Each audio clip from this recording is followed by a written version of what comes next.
अथ वक्रतुण्डगणेशकवचम्। मौलिं महेशपुत्रो व्याधभालं पातु विनायकः। त्रिनेत्रः पातु मे नेत्रे शूर्पकर्णोऽवतु श्रुति। हिरम्बो रक्षतु घ्राणं मुखं पातु गजाननः। जिह्वां पातु गणेशो मे कण्ठं श्रीकण्ठवल्लभः। स्कन्धो महाबलः पातु विघ्नः पातु मे भुजौ। करौ परशुभृत् पातु हृदयं स्कन्दपूर्वजः। मध्यं लम्बोदरः पातु नाभिं सिन्दूरभूषितः। जघनं पार्वतीपुत्रः शक्तिनी पातु पाशभृता। जानुनी जगतां नाथो जङ्घिमूषकवाहनः। पादौ पद्मासनः पातु पादाधो दैत्यदर्पः।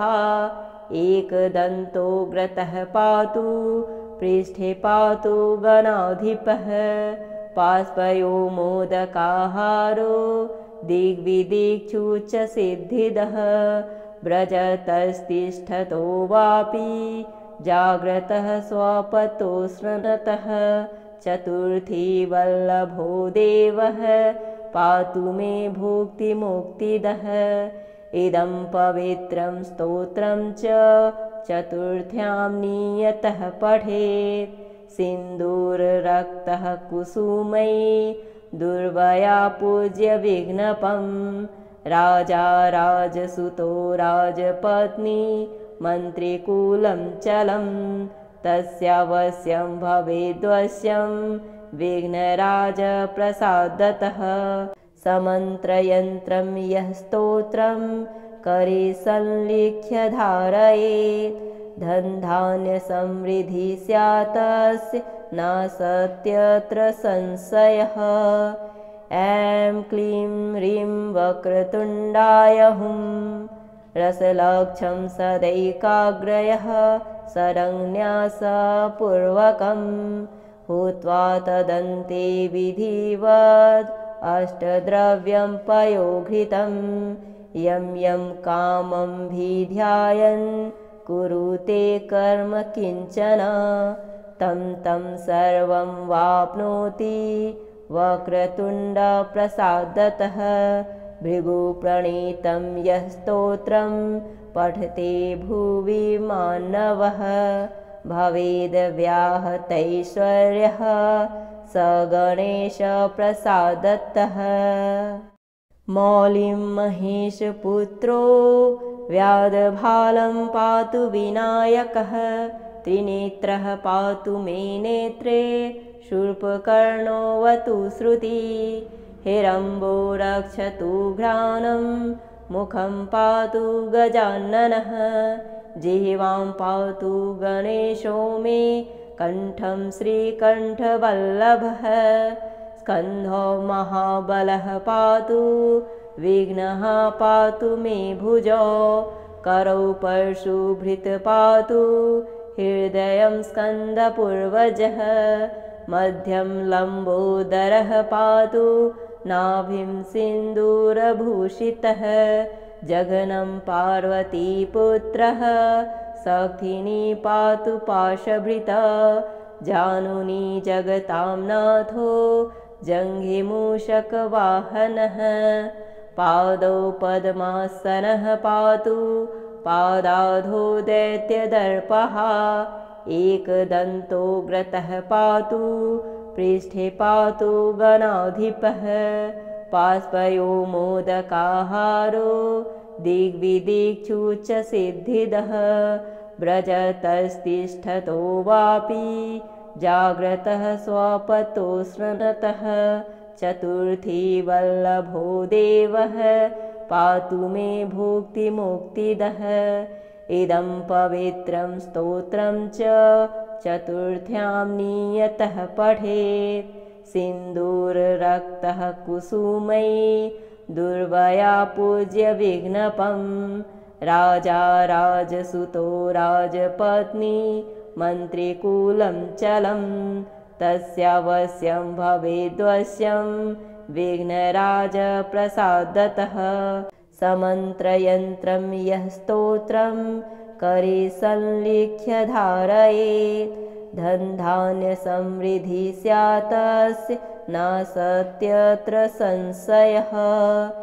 ऐं क्लीं ह्रीं वक्रतुण्डाय हुं रसलक्षं सदैकाग्रयः सरन्यासपूर्वकं हुत्वा तदन्ते विधिवत् अष्टद्रव्यं पयोघृतं यं यं कामं भिध्यायन् कुरुते कर्म किञ्चन तं तं सर्वं वाप्नोति वक्रतुण्डप्रसादतः भृगुप्रणीतं यः स्तोत्रं पठते भुवि मानवः भवेद्व्याहतैश्वर्यः स गणेशप्रसादतः।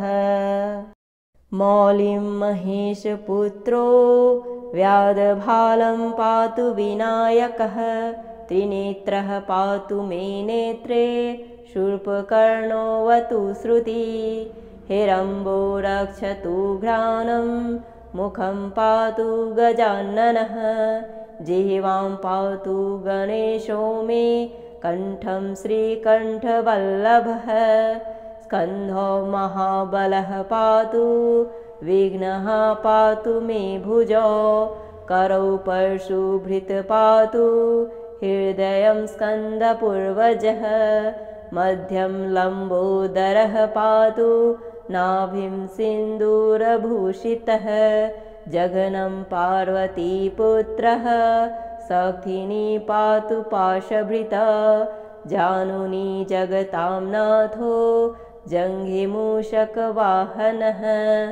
पादौ पद्मासनः पातु पादाधो दैत्यदर्पः एकदन्तोग्रतः पातु पृष्ठे पातु गणाधिपः पास्पयो मोदकाहारो दिग्विदिक्षुच्चसिद्धिदः व्रजतस्तिष्ठतो वापि जाग्रतः स्वपतो स्रनतः चतुर्थी वल्लभो देवः पातु मे भुक्तिमुक्तिदः इदं पवित्रं स्तोत्रं च चतुर्थ्यां नियतः पठेत् सिन्दूररक्तः कुसुमैः दुर्वया पूज्य विघ्नपं राजा राजसुतो राजपत्नी मन्त्रिकूलं चलं तस्यावश्यं भवेद्वश्यं विघ्नराजप्रसादतः समन्त्रयन्त्रं यः स्तोत्रं करे संलिख्य धारयेत् धनधान्यसमृद्धिः स्यात् तस्य नास्त्यत्र संशयः। ऐं क्लीं ह्रीं वक्रतुण्डाय हुं रसलक्षं सदैकाग्रयः सरन्यासपूर्वकं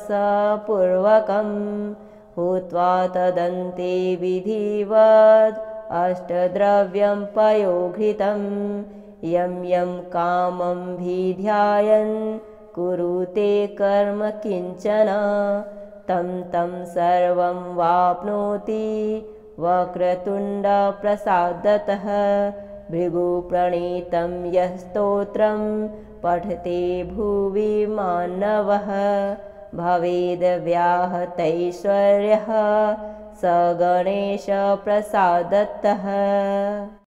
मौलिं महेशपुत्रो व्याधभालं पातु विनायकः त्रिनेत्रः पातु मे नेत्रे शूर्पकर्णोऽवतु श्रुति हिरम्बो रक्षतु घ्राणं मुखं पातु गजाननः जिह्वां पातु गणेशो मे कण्ठं श्रीकण्ठवल्लभः स्कन्धो महाबलः पातु विघ्नः पातु मे भुजौ करौ परशुभृत् पातु हृदयं स्कन्दपूर्वजः मध्यं लम्बोदरः पातु नाभिं सिन्दूरभूषितः जघनं पार्वतीपुत्रः शक्तिनी पातु पाशभृता जानुनी जगतां नाथो जङ्घिमूषकवाहनः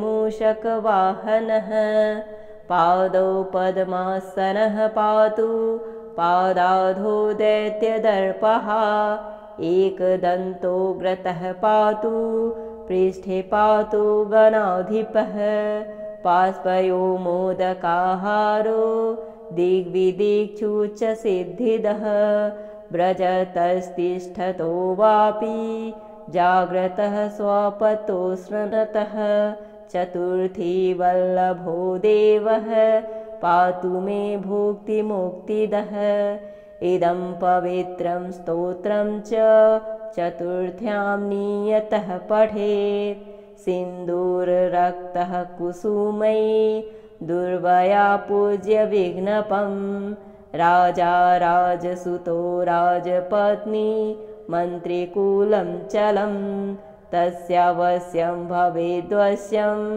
विघ्नराजप्रसादतः समन्त्रयन्त्रं यः स्तोत्रं करे संलिख्य धारयेत् धनधान्यसमृद्धिः स्यात् तस्य न सत्यत्र संशयः ऐं क्लीं ह्रीं वक्रतुण्डाय हुं रसलक्षं सदैकाग्रयः सरन्यासपूर्वकं हुत्वा तदन्ते विधिवत् अष्टद्रव्यं पयोघृतं यं यं कामं भिध्यायन् कुरुते कर्म किञ्चन तं तं सर्वं वाप्नोति वक्रतुण्डप्रसादतः भृगुप्रणीतं यः स्तोत्रं पठते भुवि मानवः भवेद्व्याहतैश्वर्यः स गणेशप्रसादतः मौलिं महेशपुत्रो व्याधभालं पातु विनायकः त्रिनेत्रः पातु मे नेत्रे शूर्पकर्णोऽवतु श्रुति हिरम्बो रक्षतु घ्राणं मुखं पातु गजाननः जिह्वां पातु गणेशो मे कण्ठं श्रीकण्ठवल्लभः स्कन्धो महाबलः पातु विघ्नः पातु मे भुजौ करौ परशुभृत् पातु हृदयं स्कन्दपूर्वजः मध्यं लम्बोदरः पातु नाभिं सिन्दूरभूषितः जघनं पार्वतीपुत्रः शक्तिनी पातु पाशभृता जानुनी जगतां नाथो जङ्घिमूषकवाहनः पादौ पद्मासनः पातु पादाधो दैत्यदर्पः एकदन्तोग्रतः पातु पृष्ठे पातु गणाधिपः पास्पयो मोदकाहारो दिग्विदिक्षुच्चसिद्धिदः व्रजतस्तिष्ठतो वापि जाग्रतः स्वपतो स्मृतः चतुर्थी वल्लभो देवः पातु मे भुक्तिमुक्तिदः इदं पवित्रं स्तोत्रं च चतुर्थ्यां नियतः पठेत् सिन्दूररक्तः कुसुमैः दुर्वया पूज्य विघ्नपं राजा राजसुतो राजपत्नी मन्त्रिकुलं चलं तस्यावश्यं भवेद्वश्यं विघ्नराजप्रसादतः समन्त्रयन्त्रं यः स्तोत्रं करे संलिख्य धारयेत् धनधान्यसमृद्धिः स्यात् तस्य न सत्यत्र संशयः ऐं क्लीं ह्रीं वक्रतुण्डाय हुं रसलक्षं सदैकाग्रयः सरन्यासपूर्वकं हुत्वा तदन्ते विधिवत् अष्टद्रव्यं पयोघृतं यं यं कामं भिध्यायन् कुरुते कर्म किञ्चन तं तं सर्वं वाप्नोति वक्रतुण्डप्रसादतः भृगुप्रणीतं यः स्तोत्रं पठते भुवि मानवः भवेद्व्याहतैश्वर्यः स गणेशप्रसादतः मौलिं महेशपुत्रो व्याधभालं पातु विनायकः त्रिनेत्रः पातु मे नेत्रे शूर्पकर्णोऽवतु श्रुति हिरम्बो रक्षतु घ्राणं मुखं पातु गजाननः जिह्वां पातु गणेशो मे कण्ठं श्रीकण्ठवल्लभः स्कन्धो महाबलः पातु विघ्नः पातु मे भुजौ करौ परशुभृत् पातु हृदयं स्कन्दपूर्वजः मध्यं लम्बोदरः पातु नाभिं सिन्दूरभूषितः जघनं पार्वतीपुत्रः शक्तिनी पातु पाशभृता जानुनी जगतां नाथो जङ्घिमूषकवाहनः पादौ पद्मासनः पातु पादाधो दैत्यदर्पः एकदन्तोग्रतः पातु पृष्ठे पातु गणाधिपः पास्पयो मोदकाहारो दिग्विदिक्षुच्चसिद्धिदः व्रजतस्तिष्ठतो वापि जाग्रतः स्वपतो स्मृतः चतुर्थी वल्लभो देवः पातु मे भुक्तिमुक्तिदः इदं पवित्रं स्तोत्रं च चतुर्थ्यां नियतः पठेत् सिन्दूररक्तः कुसुमैः दुर्वया पूज्य विघ्नपं राजा राजसुतो राजपत्नी मन्त्रिकुलं चलं तस्यावश्यं भवेद्वश्यं विघ्नराजप्रसादतः समन्त्रयन्त्रं यः स्तोत्रं करे संलिख्य धारयेत् धनधान्यसमृद्धिः स्यात्तस्य न सत्यत्र संशयः ऐं क्लीं ह्रीं वक्रतुण्डाय हुं रसलक्षं सदैकाग्रयः सरन्यासपूर्वकं हुत्वा तदन्ते विधिवद् अष्टद्रव्यं पयोघृतं यं यं कामं भिध्यायन् कुरुते कर्म किञ्चन तं तं सर्वं वाप्नोति वक्रतुण्डप्रसादतः भृगुप्रणीतं यः स्तोत्रं पठते भुवि मानवः भवेद्व्याहतैश्वर्यः स गणेशप्रसादतः मौलिं महेशपुत्रो व्याधभालं पातु विनायकः त्रिनेत्रः पातु मे नेत्रे शूर्पकर्णोऽवतु श्रुति हिरम्बो रक्षतु घ्राणं मुखं पातु गजाननः जिह्वां पातु गणेशो मे कण्ठं श्रीकण्ठवल्लभः स्कन्धो महाबलः पातु विघ्नः पातु मे भुजौ करौ परशुभृत् पातु हृदयं स्कन्दपूर्वजः मध्यं लम्बोदरः पातु नाभिं सिन्दूरभूषितः जघनं पार्वतीपुत्रः शक्तिनी पातु पाशभृता जानुनी जगतां नाथो जङ्घिमूषकवाहनः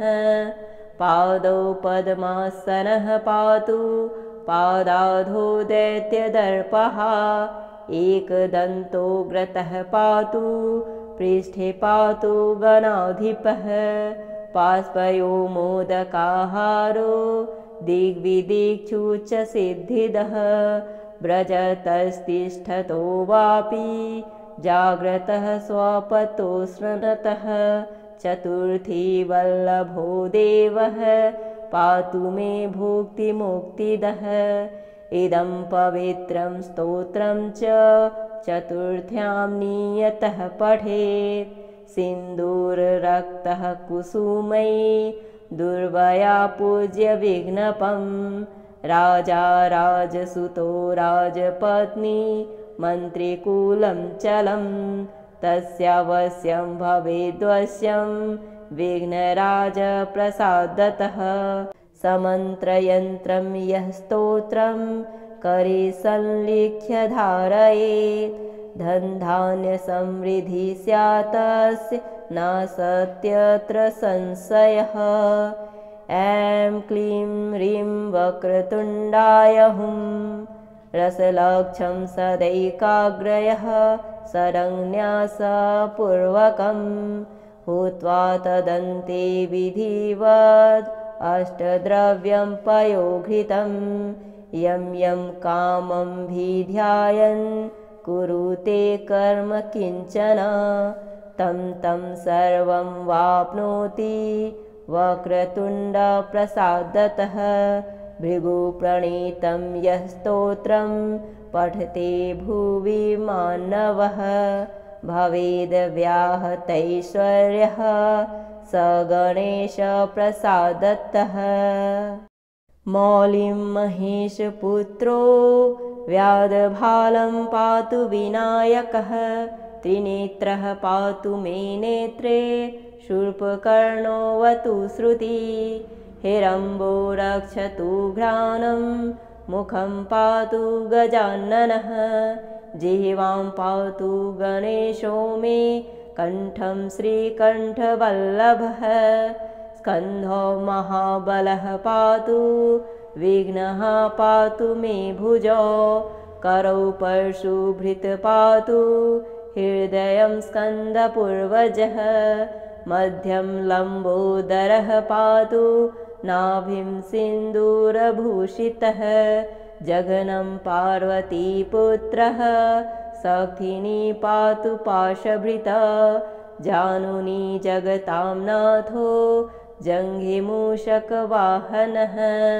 पादौ पद्मासनः पातु पादाधो दैत्यदर्पः एकदन्तोग्रतः पातु पृष्ठे पातु गणाधिपः पास्पयो मोदकाहारो दिग्विदिक्षुच्चसिद्धिदः व्रजतस्तिष्ठतो वापि जाग्रतः स्वपतो स्मृतः चतुर्थी वल्लभो देवः पातु मे भुक्तिमुक्तिदः इदं पवित्रं स्तोत्रं च चतुर्थ्यां नियतः पठेत् सिन्दूररक्तः कुसुमैः दुर्वया पूज्य विघ्नपं राजा राजसुतो राजपत्नी मन्त्रिकुलं चलं तस्यावश्यं भवेद्वश्यं विघ्नराजप्रसादतः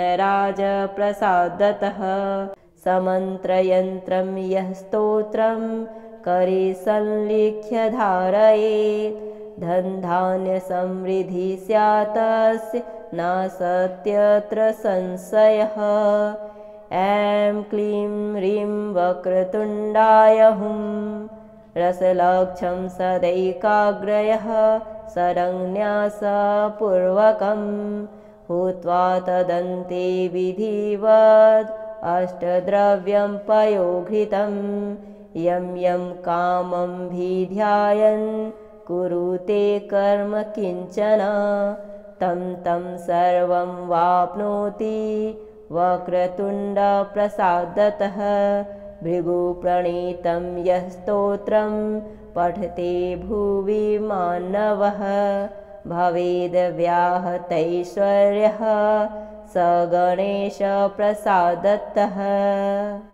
मौलिं महेशपुत्रो व्याधभालं पातु विनायकः त्रिनेत्रः पातु मे नेत्रे शूर्पकर्णोऽवतु श्रुति हिरम्बो रक्षतु घ्राणं मुखं पातु गजाननः जिह्वां पातु गणेशो मे कण्ठं श्रीकण्ठवल्लभः स्कन्धो महाबलः पातु विघ्नः पातु मे भुजौ करौ परशुभृत् पातु हृदयं स्कन्दपूर्वजः मध्यं लम्बोदरः पातु नाभिं सिन्दूरभूषितः जघनं पार्वतीपुत्रः शक्तिनी पातु पाशभृता जानुनी जगतां नाथो जङ्घिमूषकवाहनः पादौ पद्मासनः पातु पादाधो दैत्यदर्पः एकदन्तोग्रतः पातु पृष्ठे पातु गणाधिपः पास्पयो मोदकाहारो दिग्विदिक्षुच्चसिद्धिदः व्रजतस्तिष्ठतो वापि जाग्रतः स्वपतो स्मृतः चतुर्थी वल्लभो देवः पातु मे भुक्तिमुक्तिदः इदं पवित्रं स्तोत्रं च चतुर्थ्यां नियतः पठेत् सिन्दूररक्तः कुसुमैः दुर्वया पूज्य विघ्नपं राजा राजसुतो राजपत्नी मन्त्रिकुलं चलं तस्यावश्यं भवेद्वश्यं विघ्नराजप्रसादतः समन्त्रयन्त्रं यः स्तोत्रं करे संलिख्य धारयेत् धनधान्यसमृद्धिः स्यात् तस्य न सत्यत्र संशयः ऐं क्लीं ह्रीं वक्रतुण्डाय हुं रसलक्षं सदैकाग्रयः सरन्यासपूर्वकं हुत्वा तदन्ते विधिवत् अष्टद्रव्यं पयोघृतं यं यं कामं भिध्यायन् कुरुते कर्म किञ्चन तं तं सर्वं वाप्नोति वक्रतुण्डप्रसादतः भृगुप्रणीतं यः स्तोत्रं पठते भुवि मानवः भवेद्व्याहतैश्वर्यः स गणेशप्रसादतः मौलिं महेशपुत्रो व्याधभालं पातु विनायकः त्रिनेत्रः पातु मे नेत्रे शूर्पकर्णोऽवतु श्रुति हिरम्बो रक्षतु घ्राणं मुखं पातु गजाननः जिह्वां पातु गणेशो मे कण्ठं श्रीकण्ठवल्लभः स्कन्धो महाबलः पातु विघ्नः पातु मे भुजौ करौ परशुभृत् पातु हृदयं स्कन्दपूर्वजः मध्यं लम्बोदरः पातु नाभिं सिन्दूरभूषितः जघनं पार्वतीपुत्रः शक्तिनी पातु पाशभृता जानुनी जगतां नाथो जङ्घिमूषकवाहनः पादौ पद्मासनः पातु पादाधो दैत्यदर्पः एकदन्तोग्रतः पातु पृष्ठे पातु गणाधिपः पास्पयो मोदकाहारो दिग्विदिक्षुच्चसिद्धिदः व्रजतस्तिष्ठतो वापि जाग्रतः स्वपतो स्मृतः चतुर्थी वल्लभो देवः पातु मे भुक्तिमुक्तिदः इदं पवित्रं स्तोत्रं च चतुर्थ्यां नियतः पठेत् सिन्दूररक्तः कुसुमैः दुर्वया पूज्य विघ्नपं राजा राजसुतो राजपत्नी मन्त्रिकुलं चलं तस्यावश्यं भवेद्वश्यं विघ्नराजप्रसादतः समन्त्रयन्त्रं यः स्तोत्रं करे संलिख्य धारयेत् धनधान्यसमृद्धिः स्यात् तस्य न सत्यत्र संशयः ऐं क्लीं ह्रीं वक्रतुण्डाय हुं रसलक्षं सदैकाग्रयः सरन्यासपूर्वकं हुत्वा तदन्ते विधिवत् अष्टद्रव्यं पयोघृतं यं यं कामं भिध्यायन् कुरुते कर्म किञ्चन तं तं सर्वं वाप्नोति वक्रतुण्डप्रसादतः भृगुप्रणीतं यः स्तोत्रं पठते भुवि मानवः भवेद्व्याहतैश्वर्यः स गणेशप्रसादतः मौलिं महेशपुत्रो व्याधभालं पातु विनायकः त्रिनेत्रः पातु मे नेत्रे शूर्पकर्णोऽवतु श्रुति हिरम्बो रक्षतु घ्राणं मुखं पातु गजाननः जिह्वां पातु गणेशो मे कण्ठं श्रीकण्ठवल्लभः स्कन्धो महाबलः पातु विघ्नः पातु मे भुजौ करौ परशुभृत् पातु हृदयं स्कन्दपूर्वजः मध्यं लम्बोदरः पातु नाभिं सिन्दूरभूषितः जघनं पार्वतीपुत्रः शक्तिनी पातु पाशभृता जानुनी जगतां नाथो जङ्घिमूषकवाहनः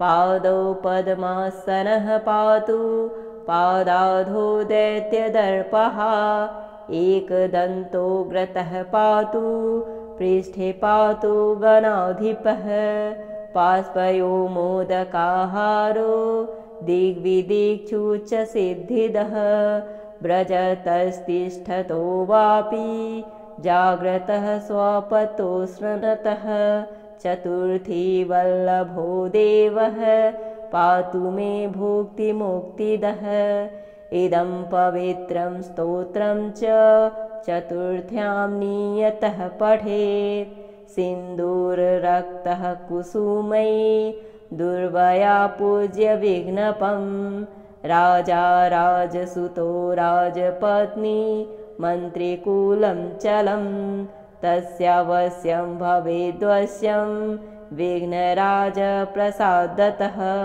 समन्त्रयन्त्रं यः स्तोत्रं करे संलिख्य धारयेत् धनधान्यसमृद्धि स्यात्तस्य न सत्यत्र संशयः ऐं क्लीं ह्रीं वक्रतुण्डाय हुं रसलक्षं सदैकाग्रयः सरन्यासपूर्वकं हुत्वा तदन्ते विधिवद् अष्टद्रव्यं पयोघृतं यं यं कामं भिध्यायन् कुरुते कर्म किञ्चन तं तं सर्वं वाप्नोति वक्रतुण्डप्रसादतः भृगुप्रणीतं यः स्तोत्रं पठते भुवि मानवः भवेद्व्याहतैश्वर्यः स गणेशप्रसादतः इति गणेशरक्षाकरं स्तोत्रं समाप्तम्।